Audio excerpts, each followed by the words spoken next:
lighting is rare like this in the wintertime, so I'm gonna take it. Cause look at how nice it is. This is not gonna be a pain in the butt to color at all when I'm editing, because the lighting portion will have not been a problem. I'll just have to add shadows. Oh, I'm so happy about this lighting. Hey friends, it's Teresa and welcome back to my channel. In today's video, well, last week's video, I talked about the books I really did not like from this year.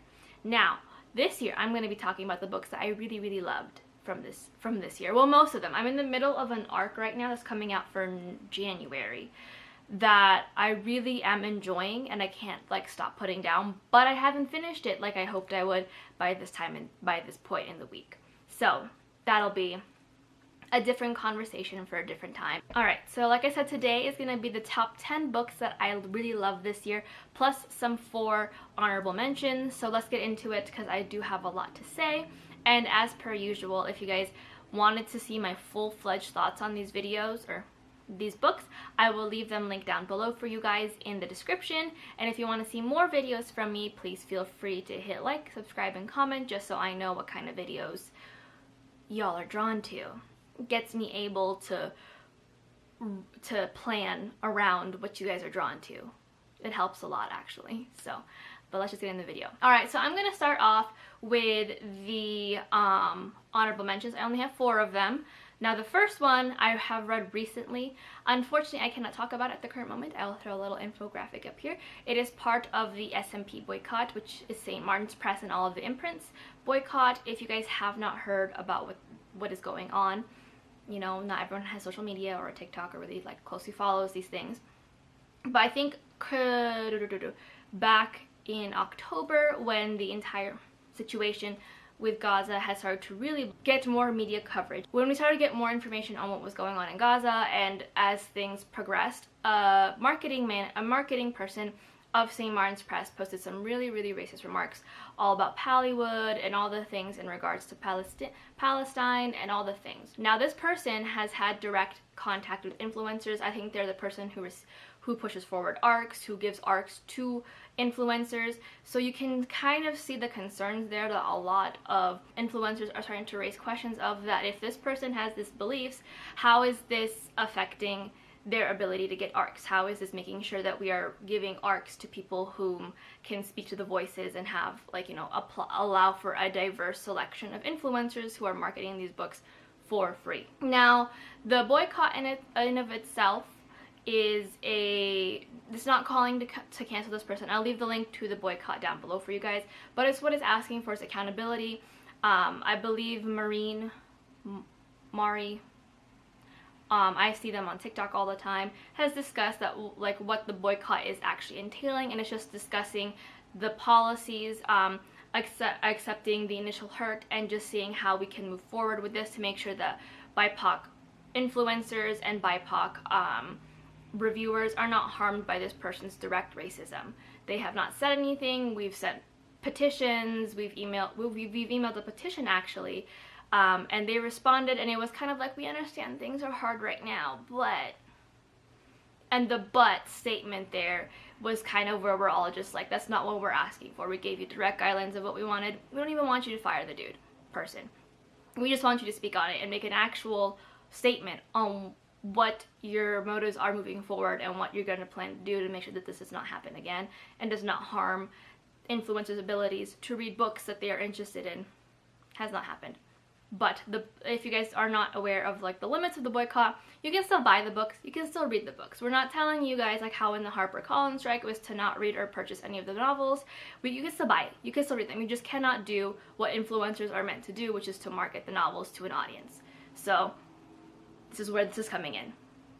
Did I have a favorite book of the year on this list from SMMP? Yes. Will I be discussing it until they make an actual statement?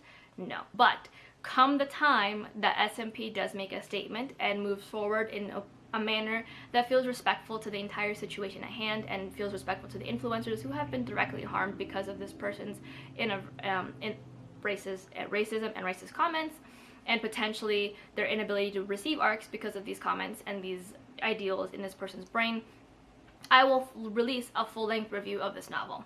But until then, my opinions will remain in the comfort of my notebooks and the ether that I have been screaming to. Hopefully we'll receive an actual statement soon, one that we can move forward with, and one that shows solidarity to the people struggling in Gaza right now. If you guys haven't noticed where I'm going with this, I am very much free Palestine. Stop whatever the hell Israel is doing. Like, if that's not your vibe, pew. But this is my vibe. People of color have suffered through too much colonization, and it needs to stop. It just needs to stop. And with that being said, if you haven't heard about the SMMP boycott up until this point, and you have been promoting these books, like, you know, we learn. We don't get like newsletters every day updating us on these things. So if you didn't know about it and you have learned about it and you want to learn more about it and what's exactly going on, the Readers for Accountability account will be linked down below for you guys. The exact information that we are asking for will be linked down below for you guys. And it's always, it's a good time to just learn. Like, there's nothing wrong with not knowing, but there's something wrong with you knowing and still moving forward with your plans, you know? Growth is a big part on this channel. I'm a very big advocate for growing from either lack of knowledge or misinformation that was given to you. So if you are growing from this, it's a good thing. But moving on to the other 3 honorable mentions. The next one is Always and Forever by J.C. Cervantes. I initially got an arc of this, and it's actually one of, like, as you guys can tell by the title of the video, it's actually one of my favorite books of the year, or one of the honorable mentions, I should say. This is a YA novel following Hart and Ruby. They have been best friends growing up. They are now in a very committed relationship and have plans for the future once they graduate. That is until Hart gets in a terrible, I think, boating accident and has now since passed away. Left with her grief and some supernatural forces at work, Ruby is now left with the task to move on away from Hart after, you know, being with this person for a good chunk of her life and having all these things planned out for them and having all these like life things that they wanted to do together. Meanwhile, Hart has been given somewhat of a second chance and is trying everything in his plan, in his heart, to get back to Ruby. It has been comped to You've Reached Sam. Now, I think this is better than You've Reached Sam. I think my issue with You've Reached Sam is a lot of the, like, I had a lot of unanswered questions as to how this situation had worked. With Always and Forever, we do get a lot of explanation. We get like enough explanation to where I could, like, you know, suspend my disbelief, put it on the back burner, put a lot of my questions about how this is actually functioning and the issues that I might have had with it, because we got the explanation. So I really enjoyed this so much more than You've Reached Sam. That being said, I think if you enjoyed You've Reached Sam, you will also enjoy this quite a lot. I loved the world building aspect of this, like, kind of subtle magical portions of the book. I liked seeing how Ruby and Sam were just so connected and so in tune with each other, and to see how the loss of Hart affected everyone and how it affected Ruby and her thoughts and her process, and just how they felt the loss, and it wasn't just one person feeling it. I liked how it was large and how his relationship with everyone was affected and how he affected so many other people. I really enjoyed this book and I highly recommend it if you guys have not picked it up yet. It's a really, like, it's a deep and emotional novel for a young adult audience, but I think it's just written so well and done so beautifully that I just absolutely adored it. The next one is another YA, and that is Never Vacation with Your Ex by Emily Wibberley and Austin Sigmund Broca. This is like a very, I guess it's a very popular adult, like, couple dynamic, or couple, like, writer couple, I don't know, but I just saw a lot in the comments that it's like this is like their first YA release, but they have released other adult novels. Again, another arc that I received, and one that I was not expecting to love as much as I did. This is a YA novel following young Kaylee, who is like top tier volleyball player. She is meant to follow in her mother's footsteps and play collegiate level and then eventually Olympic level. Dean is her family best friend, and they go to school. Like I said, they've grown up together. He is an artist. He is very intelligent, much like his mother. Their mothers were best friends and met actually at the collegiate volleyball level. Every year they go to a family house in Malibu for the summertime, and they enjoy summer. Now, Kaylee and Dean decided to test the waters a little bit and date, and due to Kaylee's strong ability to stay single, they break up, and it makes things very awkward in this upcoming trip. Dean is trying to move on, and Kaylee is now given herself the task of helping him move on from her. I give this a 5 out of 5 stars. It definitely is very reminiscent of The Summer I Turned Pretty, where, you know, you have two family friends who met in college going to a family home every summer to enjoy their summer. And then two people date, and it gets just kind of messy. But I really enjoyed this. I thought it was just, it is what it is. It's as it's advertised. It's a very quick and very fun summer read. I think that it tackles both sides of the spectrum of passion really well, where Kaylee is very passionate in something and she wants this to be her career. She wants it to be something she does for the rest of her life. Whereas Dean is like, this is my passion and I do it on the side, and I'm very content in keeping it that way. I don't want to put too much effort into it. I don't want to make it seem like this is the only thing for me. I have other outlets. This is just one of my favorite ones. And I liked that we get to see Kaylee's aspect of perfectionism and how she always has to be this picture perfect girl, perfect on social media, perfect grades, perfect everything, and she's not given herself the ability to just not be perfect. So I really did enjoy that aspect of the novel, and I highly recommend it if you're looking for a quick summer read. And if you maybe are waiting for the third season of The Summer I Turned Pretty to come out, much like myself, this book probably will be right up your alley. It's a really good, fun read, and it's, like I said, very reminiscent of The Summer I Turned Pretty. It's very cute, very charming. Highly recommend it. And the last honorable mention is actually Enter the Body by Joy McCulloch. It's a novel in verse following a lot of Shakespeare's main women. As we all know, we love Shakespeare, but a lot of the women tend to go through a tragic thing at the end. So we get like Juliet. Who are my girls?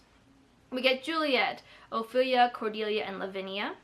I have read most of these Shakespeare novels, but basically they come together in like an AA meeting kind of style after their significant deaths in the plays, and come together and discuss like who they are as people outside of these plays, who they were before these plays occurred, and how they would change their lives and the trajectory of their destiny in the play if they were able to.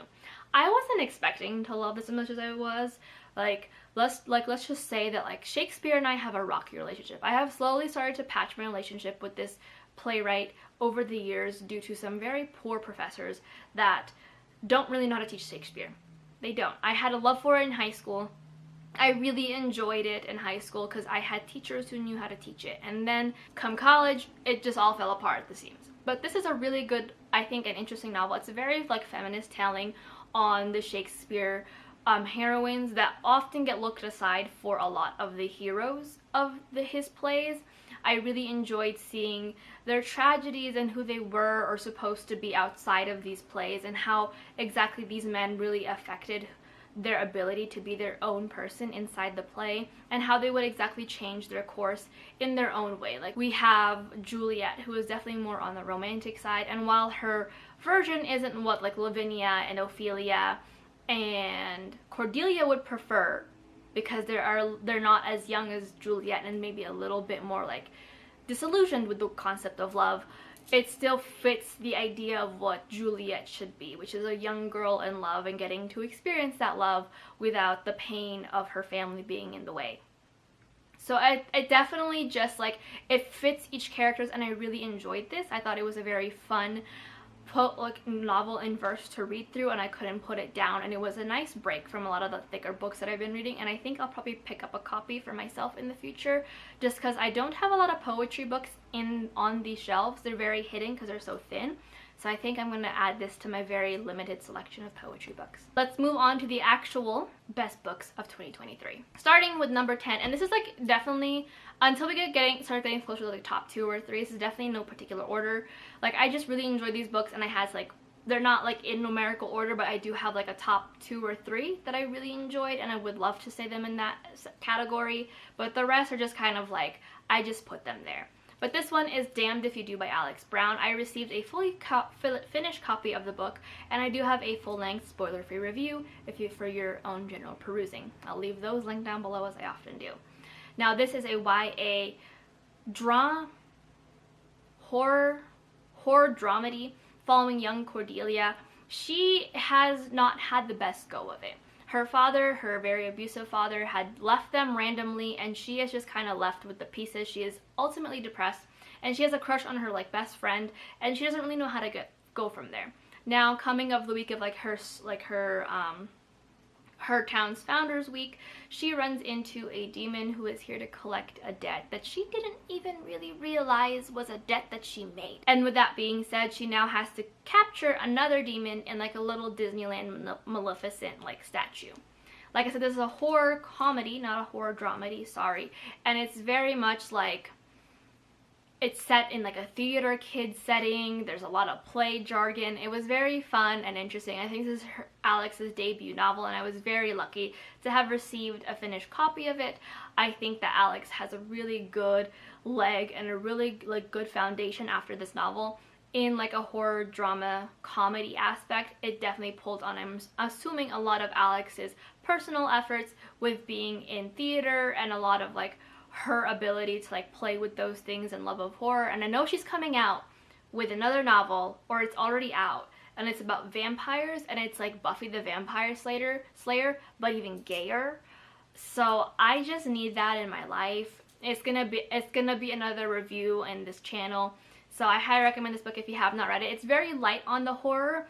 Think like, it's not like supernatural horror, more like at least like early season supernatural. Think more so like Lucifer horror, where things are a little horrific, but it's still like done in a very light and comedic fashion. Highly recommend it if you guys are trying to dip your toes into something or want to read something creepy for the Halloween season, but don't necessarily want to dip your toes into like a Stephen King or like a genuine horror novel that'll leave you with your feeling like creepy crawlies are all over the place. The next one is actually one of two non-fictions on this novel, and that is Damned If You Do by George M. Johnson. This is a YA non-fiction memoir following George M. Johnson as they discuss their childhood growing up into adulthood as a young queer in the Black community.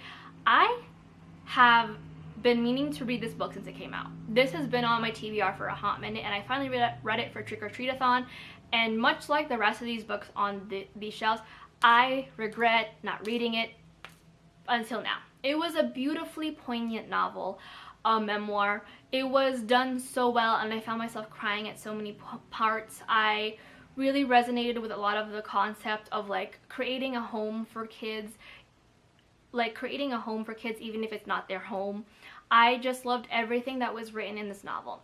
It was just so beautiful and so like heartbreaking and heartwarming at the same time. And I just highly recommend this to everyone who are either coming out, who are struggling with their masculinity and what that means, who are struggling with their own queerness and what that means within their own community.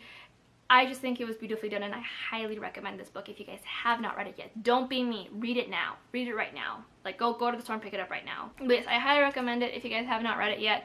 I think I would like to see more non-fiction YA novels grace the shelves, just because while I love fiction, I grew up with fiction.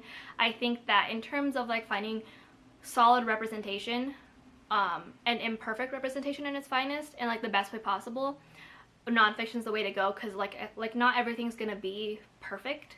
And I think I think a lot of the time sometimes authors try to make it perfect in a fictionalized world, but I like seeing different versions of realities from the actual person's reality. And I don't know what I'm trying to say, if that makes sense.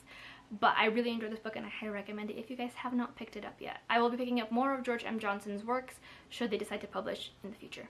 The next one is Homicide in Halo Halo by Mia P. Manansala, but this is an adult cozy thriller. This is the second book in the Tita Rosie's Kitchen. I read the first book when it came out, and the next, like, I completely spaced when this book came out, and I have been spacing since the other books have been coming out. They've just been coming out so quickly. This, just trying to give you some spoilers, this is the second book. This follows young Lila as she is moving back to her hometown and helping in her family's kitchen. She moved back after her ex-fiance cheated on her, and she runs into her other ex-boyfriend from high school at her family's restaurant. She serves him food, and he ends up dropping dead. Now a main suspect, but the cops aren't doing much. Lila takes it into her own hands to go ahead and find whoever did this so she can free her name and also help her titas, because their business is kind of struggling a little bit, and this is not helping. This is the second book in that where she is a judge for a pageant. and it's just so much fun. I'll definitely enjoy this a lot more than the first book. I think the first book had its issues for sure because it was a debut, but this one kind of wrapped it up and made Leela feel a lot more of a rounded character with all of her traumas and her problems and her burnout. We get to see a lot more of the people of the town, and we get to see kind of a bigger picture of what this town looks like and how it's shaped and all the little intricacies of it. And I like more of the, like this, the second book gives me like Miss Congeniality vibes, so I highly recommend it, the series, if you are like very much into like the Miss Congeniality murder mystery, very low stakes but still stakes in there. I highly recommend this, and if you are trying to dip your toes into cozy thrillers, I highly recommend this series as well. I've heard from a lot of people that they may have not been a fan of cozy thrillers up until this book. So the next one is my second nonfiction, and that is I'm Glad My Mom Died by Jennette McCurdy. This is basically, if you guys have not heard, Jennette McCurdy's nonfiction memoir following her entire life as a young girl, going to Nickelodeon, all the things that it entails, and her very tumultuous relationship with her mother. It's actually a very abusive relationship with her mother. This was a 5 out of 5 stars for me. I started out the year reading this book, and I highly recommend it to anyone who has not read it yet. I think Jennette McCurdy has a beautiful way of using her words. She is a very eloquent writer. She wrote about these devastating things that happened in her childhood, but does it in a way that isn't like, oh, this is my trauma, you know? Like, not that it's a bad thing if you're like, this is my trauma, but she does it in a kind of like a lighthearted and comedic way without downsizing the things that she had went through. I found myself crying through a lot of the things. I found myself feeling so many emotions for Jennette during this entire novel, and I highly recommend it if you are in the headspace. This does feature like parental abuse, lots of eating disorders, unhealth, like binge drinking, alcoholism, all the things. So I do highly recommend it if it is up in your alley, but I do think that Jennette McCurdy like deserves all the happiness in the world. Like, this was a lot for a young girl to go through, and it's a lot for someone to even like process and like heal from, but I highly recommend it if you guys have not read it. The next one is Legends and Lattes by Travis Baldree. This is an adult cozy fantasy set in a very D&D like world. If you guys don't know me, I'm a very light D&D player. I love D&D, I just don't think I'm very smart for it. I'm still also kind of new-ish to D&D, so the entire mechanics and like memorizing all the spells thing is a little hard. And the unfortunate thing about me is I like spellcasters, I like clerics, so it's a lot of memorizing. And I don't do well with memorizing. Viv is a very battle-worn orc. She is ready to retire. Like, she's done battling, she's done with the killing, she's done with the treasure hunting. She decides to retire and open a coffee shop because she found coffee in like the dwarven realms and like really fell in love with it in a world where no one knows what coffee is. Now she is like really like struggling to get her business from the ground up. There are a lot of like little mishaps on the way that are very apt to D&D, but then also very still cozy without losing out on the chaos of it all. I love this book. Like, it was such a fun read for me. I think it's like the way that let me just preface this. The way Travis Baldree describes coffee and pastries is like something that I have not seen in a novel. Like, if I could describe to you like, I'm not the biggest coffee drinker, but I love how it smells. Like, if I could describe to you how these smells and how the sounds and the taste were described, it's exactly how I experience coffee and bread. Like, it's down to a T how I like visualize and how I hear coffee being made and the smell and the aromas, and how bread, like freshly baked croissants, crinkle and crackle. Like, I read this book and I could smell and hear and taste everything, and to boot, it's sapphic. So I highly recommend this novel. Highly recommend this novel. If you are a fan of cozy fantasies, if you are a fan of D&D mishaps, highly recommend it. If you are a fan of queerness, of bakeries, highly recommend it. It was such a fun and lighthearted read, and I just think about how he describes bread, and I'm sold. The next one is Charm Offensive by Allison Cochran. This is following a young man named Dev. It's an adult romance. Like I said, following Dev. He's a producer on this very hit show called Finding Your Prince Charming. It's essentially like The Bachelor and The Bachelorette, just instead the backdrop is like Cinderella, and you're finding your Prince Charming, and you give them like shoes and crowns and all this stuff instead of roses. He is a producer on it, and despite him being a producer on the show, he is still very much at loves love. He's not disillusioned. He's like one of the best producers because he can bring the best out of the people there. Charlie is now the main like star of the show for this season, and he is an anxious little bean who's only really doing this to help garner his image after a really big fallout in an IT situation. I didn't expect to love this book as much as I did, which is the theme for my entirety of this like 2023 best of, but I really enjoyed this book. I read this entire book while I was on my trip to see Taylor Swift in Denver. Like in between, like before bed while we were just chilling and hanging out. In the airport, on the airplane. Like I just could not put this book down. I thought it was like, I love me some Bachelor drama, but I loved the backdrop of this book. It was so much fun. I love the reality TV show part of it. I think that Charlie and Dev are very fun characters to be in their heads for. I love their romance. I love how it all progressed, starting with like a fake dating kind of trope to actual dating on top of the reality TV show, which is kind of fake dating in of itself. It was just a lot of fun, and I love seeing like how like the reality TV show worked to manipulate the I feel like I've been saying manipulate really weird these past few days. I've been saying manipulate. It's manipulate. How they've been manipulating like the cuts and everything. Like we know what happens, but it's just fun to read and see what the changes are being done in book format, because I'm a very like visual person. I really enjoyed this. I highly recommend if you haven't read it yet. It's just a very fun, lighthearted read, and if you are a big fan of reality like romance shows and the drama that goes down, this is also a very fun one for you to pick up.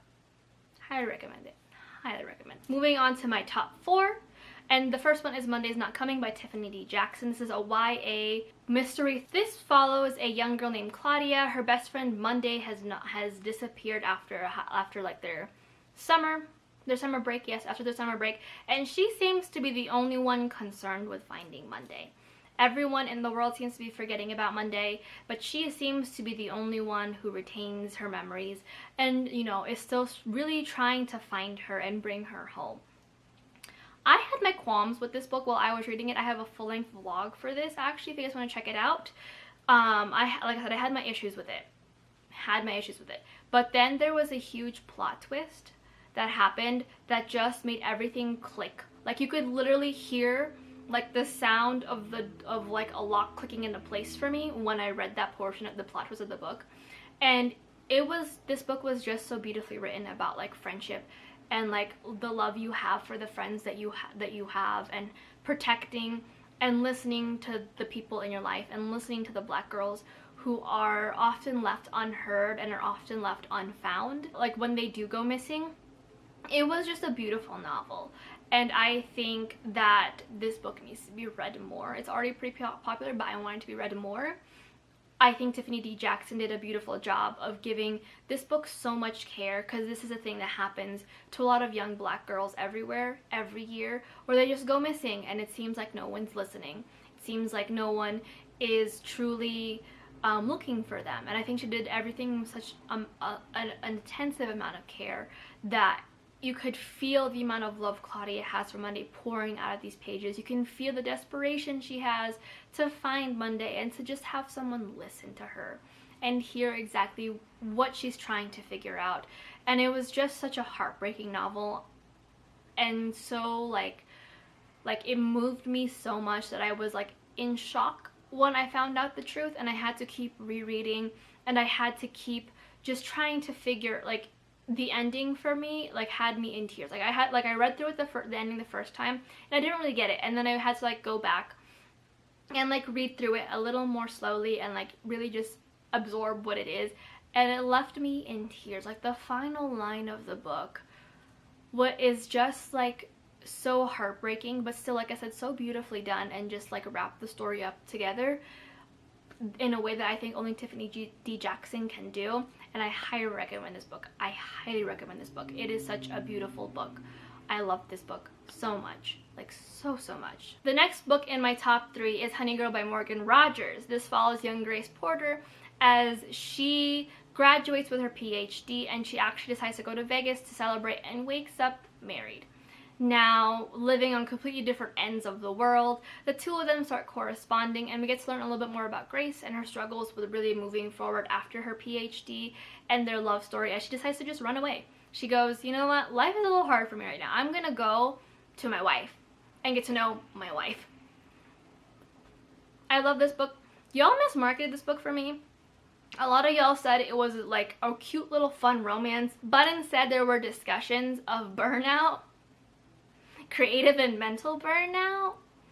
Y'all didn't tell me about that. But I love this book. I love the relationship between Grace and her wife. I loved the like gaggle of people in this tiny New York apartment. I love seeing Grace and her gaggle of people who love and care for her. And I love Grace going to do what she needed to do to combat her burnout and grow from it rather than letting it shrink her. I just loved everything about it. It was just so good, and I highly recommend it if you guys have not read it yet. But yes, if you are struggling through burnout, this book deals heavily with burnout. So good luck, because no one taught me that. No one warned me, and I was just like crying from page 3. I was like in tears come page 3. So thank you to everyone who didn't warn me. Moving on to the top 2 books. The second book is Fiance, Farce by Alexandra Belfleur. This is an adult romance novel that's sapphic, following young Tansy as she is just really exhausted with people asking her about her love life. All she wants to do is run her parents' bookstore. That's all she wants to do. But instead, everyone brings up her love life at dinner parties, family events, hangouts. So she gets tired and makes up a lie, saying that she is dating a book model named Gemma West. To her like mortification, Tansy is at a wedding of a family friend or her like cousin. Her stepsister. And who else but strolls in but Gemma, because her cousin is marrying her stepsister. Now, instead of like exploding it to the world and being like, we're not dating, Gemma goes, let's take it a step up. Let's get engaged. Because Gemma is trying to take over for her family's like publishing company, her journaling company, and her family is just not great people, and she does not want to be to lose out. But her grandfather, who left the company to her, left it with a stipulation that she has to get married before she can really take over. So they do this fake dating thing. Again, this was one of the theme for like things that I really enjoyed in 2023 was just that I did not expect to like it so much. I didn't expect to like this so much. I had this on hold in my Libby, and it finally came through, and I was like, by the time it came out of my hold, I was just like, oh, I don't know. I could not put this book down. I could not put this book down. I thought this book was so wonderful. I thought that the couple communicated really well, even in times of miscommunication. I thought that their romance was so soft and so cute, and it bloomed so well. I thought that their struggles were very much something that made sense. It was very much something that came from a point of love and like contention, and it felt organic to the story. I just love them. And like the lines that Gemma says to Tansy when they just first started dating had me folding. Like if someone said those lines to me when I first started seeing them, I think I would be proposing in like the first date. Like not even like romantic, but like some of the steamy parts too. Like I would be on one knee like, there's not a ring in this box yet, baby, but marry me. Like, it was just so good, and I think I'll be picking up more of Alexandria.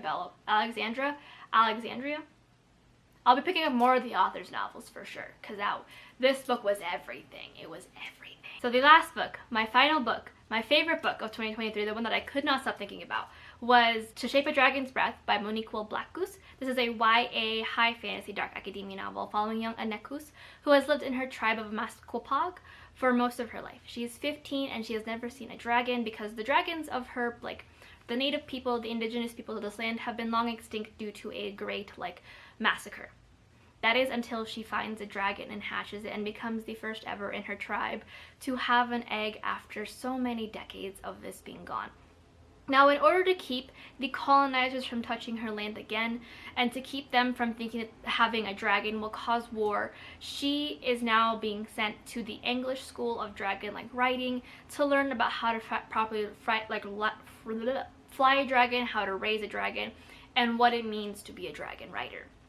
Now, she has one plan, and that is just to learn as much as she can and then bring her and her dragon home so she can help her people grow and help their resources flourish and help them become a people again, and not just what was left over after the colonizers came in and ruined their resources and everything in between.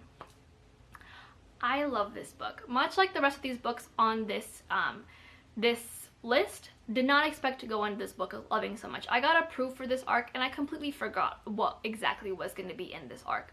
And I loved myself for every minute that I did not know.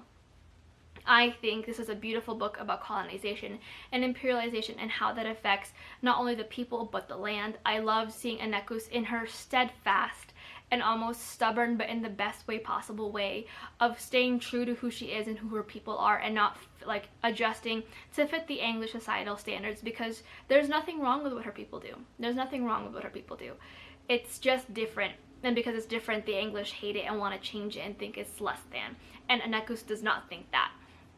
And it was just so, let me just fix this, okay. And it was just so beautiful to see a character not waver from that, to see a character stand by what she knows to be true and not want to change to fit in and to just make things easier for her. She was willing to take the long road, the hard road, the difficult one, to make sure that she did not lose a part of herself in this process. I love to see the friendships she made and how everyone around her grew and changed for the better because of how steadfast she was and how strong of a character she was and how much she just loved the people for who they were at the very core. I highly recommend this book to everyone. I have a full spoiler free review, I believe, and I'll link that down below. But I was just rooting for Anekus the entire way through, and I cannot wait to see what happens in the sequel, because the book, I was in tears. It wasn't like a heartbreaking ending. It was just a very inspiring ending. It was an ending that I really wanted for her, and I wanted to see her keep succeeding in the way that she has, and I wanted her to keep bringing parts of her culture into this very colonized place to make her life easier. It was such a beautiful novel, and the end of it, the final bit of this novel, was just everything that I wanted for this character, and I cannot wait to see where Anekus goes as a character, because as it stands, she's a very strong character already. She's a pillar for her friends to grow and rise to what they are capable of, and she in of itself has so much room to grow when adversity hits her, and I just love her so much. And I loved reading a character about her. I love reading a character who loved her culture so much that she did not sway no matter what the wind did to make her sway. I highly recommend this book if you guys have not read it. It is a beautiful novel, a beautiful debut, and I think it's going to be an amazing series. Highly recommend it, and I'll leave my review for you guys down below so you guys can get a discussion more about what my issues were, if there were any, from what I can remember, and what I absolutely adored about this book if I have not talked about it yet. But that is it for all the books that I read in 2023 that I loved and adored. Like I said in the beginning, please support the St. Martin's Press boycott. I'll leave all the information down below for you guys. Support these authors if you have not gotten the chance to read these books yet. I think 2023, while it was the slowest reading year for me, I didn't read my goal of 90. I think I'm at 50, almost 60 right now. It was a really good reading month of all amazing releases that I have had a chance to read. So thank you to all the publishers who have given me ARCs and have blessed me with ARCs and have allowed me to review these books as they came out. Very grateful. And to you guys who have keep watching my reviews, thank you so much. I'm very grateful to you guys, because of that I get to grow as a channel and I get to recommend these books to you guys, much like this to books like To Shape a Dragon's Breath, which I adored with all my heart. But until next time, hopefully you guys are having a wonderful week, a wonderful holiday season if you guys celebrate. If not, then hopefully you guys are just having a really nice week with some nice weather. I'm clinging to the nice weather we have right now. But until next time, hit like, subscribe, and comment like I said, and I will talk to you guys in my next video. Bye!